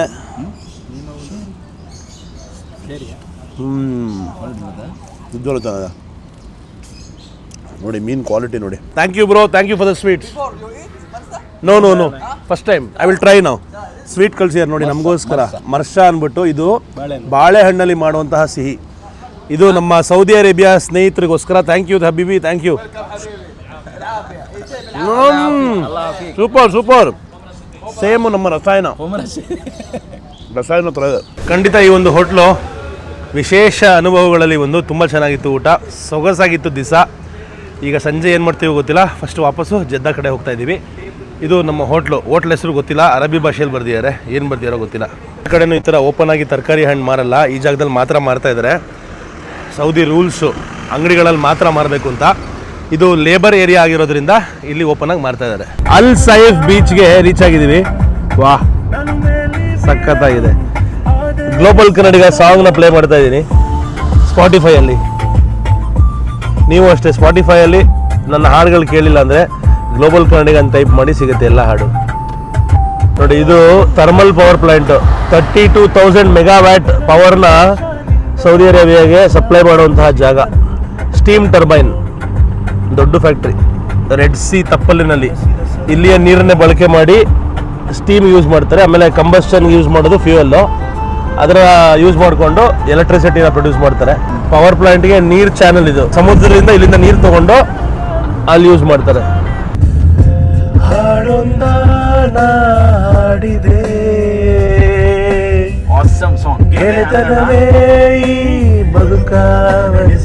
ಚಾಚಾ ಚಾಯ್ ಮಾರ್ತಾ ಇದ್ದಾರೆ ರೆಡ್ ಸಿ ಬದಿಯಲ್ಲಿ. ಸಲಾಮ್ ಅಲೈಕುಂ Chacha. How are you? Where are you from? I'm from Saudi, Makkah Mukarrama, Saudi Arabia. Very nice. Good to meet you. You're welcome. Nice to see you. Chai ಪಿಲಾವ್ Chacha. Shai Sada. ನೋಡಿ ಇಲ್ಲಿ ಹೆಂಗೆ ಚಾಯ್ ಮಾಡ್ತಾ ಇದ್ದಾರೆ. ಇಲ್ಲಿ ಬಿಸಿ ಬಿಸಿ ಚಾಯ್, ಕೆಂಪು ಸಮುದ್ರ, red C. Location ಎಷ್ಟು ಸುಂದರವಾಗಿದೆ. ಕಾಫಿ, ಟೀ ಇದೇನಿಗೆ ಮಾಡ್ತಾರೆ? ಏಲಕ್ಕಿ. ಓ, ಸೌಂಡ್ ಬರ್ತಾ ಇದೆ. ಆಹಾ, ಸೌಂಡ್ ಬೆಲ್ಸ್. ಅಲ್ಲಿ ಹೋಟೆಲಲ್ಲಿ ಸಿಕ್ಕಿದ್ರಲ್ಲ ಅದೇ ಸ್ನೇಹಿತರು, ಯಾರು ನಮಗೆ ಸ್ವೀಟ್ಸ್ ಕೊಡಿಸ್ತಾರಲ್ಲ, ಅವರು ಇಲ್ಲಿ ಪಾಸ್ ಆಗ್ತಾ ಇದ್ರು. ಕರೆದಿ ಬನ್ನಿ ನಮ್ಮ ಜೊತೆ ಟೀ ಕುಡೀರಿ ಅಂತ ಅವರೆಲ್ಲ ಬಂದರು. ಇವರ ಹೆಸರು ಹಸನ್ನು, ಅವ್ರ ಹೆಸರು ಅಲ್ ಹಸನ್ನು, ಇವ್ರ ಹೆಸರು ಅಹಮದ್. ಎಲ್ಲರನ್ನೂ ಮೀಟ್ ಮಾಡಿ ಮಜಾ ಮಾಡ್ತಾ ಇದ್ದೀವಿ. ಖುಷಿ ಆಗ್ತದೆ ಇವತ್ತು. ಇಲ್ಲಿ ಕೂತಿದ್ದೀವಲ್ಲ ರೆಡ್ ಸಿಯಲ್ಲಿ, ಬ್ಲೂ ಕಲರ್ ಡಾಟ್ ಇದೆಯಾ ಅಲ್ಲಿ, ಇಲ್ಲಿ ನಾವು ಕೂತಿದ್ದೀವಿ. ಇಲ್ಲಿಂದ ರೆಡ್ ಸಿಯಿಂದ ಪಾಸ್ ಆದರೆ ನೋಡಿ ಸುಡಾನ್, ಅಂದರೆ ಸೀದಾ ಹೋದರೆ ಸುಡಾನ್ ಸಿಗುತ್ತೆ. ಕೇವಲ 300 ಕಿಲೋಮೀಟರ್ ಅಷ್ಟೇ ಇರೋದು ಇಲ್ಲಿಂದ ಅಲ್ಲಿಗೆ.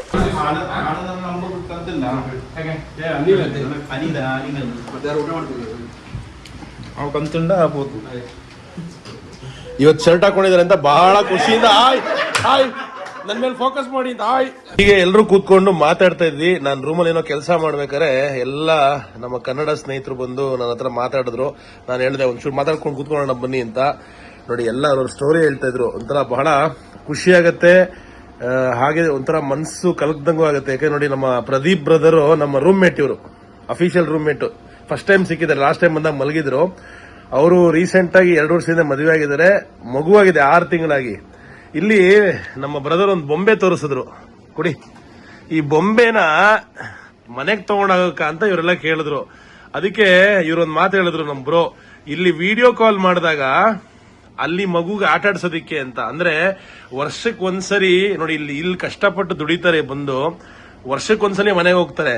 ಆದ್ರೆ ಪ್ರತಿ ದಿವಸ ಮಗು ಹತ್ರ ಮಾತಾಡ್ಬೇಕಾರೆ ಇಲ್ಲಿಂದ ಆಟ ಆಡಿಸಿ, ಯಾಕಂದ್ರೆ ಮಗು ನೋಡಲ್ವ ಇಲ್ದ್ರೆ, ಮಗು ನಿಮ್ಮನ್ನ ನೋಡಲ್ಲ ಅಂದ್ರೆ ಏನಾದ್ರು ಆಟ ಆಡಿಸಿ, ಅಂದ್ರೆ ಅವ್ರಿಗೂ ಅನ್ಸತ್ತಲ್ಲ ತಂದೆಯಾಗಿ ಆಟ ಆಡಿಸ್ಬೇಕು, ಮಾತಾಡಿಸ್ಬೇಕು ಅಲ್ವಾ. ಅದು ಇಷ್ಟು ದೂರ ಇದ್ದಾಗ ಸಡನ್ ಆಗಿ ಹೋಗಕ್ಕಾಗಲ್ಲ. ವರ್ಷಕ್ಕೆ ಒಂದ್ಸರಿ ಕರೋನಾ ಟೈಮಲ್ಲಿ 3 ವರ್ಷಕ್ಕೆ ಹೋಗಿದ್ರಾ? 3 ವರ್ಷ, ಯಪ್ಪ, ಇಮ್ಯಾಜಿನ್ ಮಾಡಕ್ಕಾಗಲ್ಲ. ತುಂಬಾ ಕಷ್ಟಪಟ್ಟು ದುಡಿತಾ ಇದಾರೆ ನಮ್ಮ ಹುಡುಗರು. ನಮ್ಮ ಹುಡುಗಂಗೆ, ಈ ಹುಡುಗಂಗೆ ಇನ್ನೂ ಅದರ ಬಾಧೆ ಇಲ್ಲ, ಮದುವೆ ಆಗಿಲ್ಲ. ಅದಕ್ಕೆ ಖುಷಿಯಾಗಿ ನಗ್ನಗ್ತಾ ಇದ್ದಾರೆ ನೋಡಿ. ಯಾವ ನಿಂದ? ಹಾ, ನಮ್ಮ ಹುಬ್ಳಿ ಅವ. ಎಲ್ಲಿ ಹುಬ್ಳಿಲಿ? ನಾವೆಲ್ಲ ಏನು ಮತ್ತೆ ಪ್ರತಿ ದಿವಸ ಮಾತಾಡ್ತೀರಾ ಪ್ರದೀಪ್ ಮನೆಗೆ?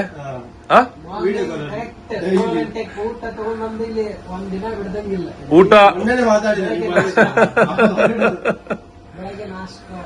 ಓಕೆ. ಬಟ್ ನಿಮಗೆ ಕಷ್ಟ ಆಗತ್ತಾ ದೂರ ಇರೋದಕ್ಕೆ ಫ್ಯಾಮಿಲಿಯಿಂದ, ಅಥವಾ ಅನಿವಾರ್ಯತೆ? ಮಗುವಿಂದ ದೂರ ಇರಕ್ಕೆ ಹೇಳಿ, ಕಷ್ಟ ಆಗತ್ತಾ? ಹೆಂಗನ್ಸುತ್ತೆ? ಏನ್ ಹೇಳ್ಬೇಕು ಅಂತ ಗೊತ್ತಾಗ್ತಲ್ಲ ನಿಮ್ಗೆ. ನಮ್ ಬ್ರೋಗೂ ಅಷ್ಟೇ, ಮಗುವಾಗಿ ರೀಸೆಂಟ್ ಆಗಿ ಮಗುವಾಗಿರೋದು. ಹಾ ದುಡಿಬೇಕಲ್ಲ, ಮಗುಂಗೋಸ್ಕರ ದುಡಿಬೇಕು, ಅವ್ನಿಗೆ ಒಳ್ಳೆ ಫ್ಯೂಚರ್ ಕೊಡಬೇಕು ಅಲ್ವಾ, ಅವ್ನಿಗೆ ಫ್ಯೂಚರ್ ಕೊಡಬೇಕು, ಓದಿಸ್ಬೇಕು, ಬರೆಸ್ಬೇಕು. ಇವತ್ತು ಬೆಂಗಳೂರು ಖರ್ಚು ನೋಡ್ಕೋಬೇಕು ಅಂದ್ರೆ ಏನು ಹುಡುಗಾಟನ, ಬರೀ ಬೆಂಗಳೂರಲ್ಲ, ಇಡೀ ಕರ್ನಾಟಕ ಇಂಡಿಯಾಲಿ ಇವತ್ತು ಎಜುಕೇಶನ್ ಖರ್ಚು ಸಾಮಾನ್ಯ ಅಲ್ಲ, ಭಾರಿ ಕಷ್ಟ ಇದೆ. ನಿಮ್ಗೂ ಮದುವೆ ಆಗಿದ್ಯಾ? ನಿಮ್ಗೂ ಮಗು, ನಿಮ್ದೇ ಆಟ ಸಾಮಾನು ಅಥವಾ ಒಬ್ಬರದೇ 3 ಸಲ ಎಕ್ಸ್ಚೇಂಜ್ ಮಾಡ್ಕೊಂಡು ನೀವು ವಾಯ್ಸ್ ಎಲ್ಲ ಗದರಿ ಮಾತಾಡಿಸ್ಬಿಡ್ತೀರಾ? ಅಯ್ಯೋ ಮಗನ ಅಂತೀರಾ?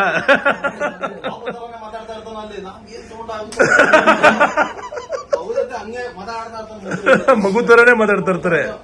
ಮತ್ತೆ ಅದೇ ಅಲ್ವಾ ತಂದೆ ಅಂದ್ರೆ. ಬಹಳ ಖುಷಿ ಆಯ್ತ್ರಿ. ನಿಮ್ಮ ಕಷ್ಟದಲ್ಲೂ ನೀವು ದುಡ್ಕೊಂಡು ಫ್ಯಾಮಿಲಿಗೋಸ್ಕರ ದೂರದ ದೇಶದಲ್ಲಿ ವರ್ಷಾನುಗಟ್ಲೆ ದೂರ ಇದ್ದು ಮಾಡೋದು ನಾನು ಇಮ್ಯಾಜಿನೇ ಮಾಡಕ್ಕಾಗಲ್ಲ. ಅಂದ್ರೆ ಅದು ಬಾಯಲ್ಲಿ ಹೇಳ್ಬೋದು, ಫಾರಿನ್ಗೆ ಹೋಗಿದ್ದೀನಿ, ಫಾರಿನ್ ಅಲ್ಲಿ ಡಾಲರ್ಸ್ ಅಲ್ಲಿ ದುಡಿತಾ ಇದೀನಿ, ಫಾರಿನ್ ಅಲ್ಲಿ ಹಂಗಿದೀನಿ ಹಿಂಗಿದೀನಿ ಅಂತ. ಬಟ್ ಇನ್ ಆಕ್ಚುಯಾಲಿಟಿ ಯೋಚನೆ ಮಾಡೋದಾದ್ರೆ ಅಷ್ಟು ಸುಲಭ ಇಲ್ಲ.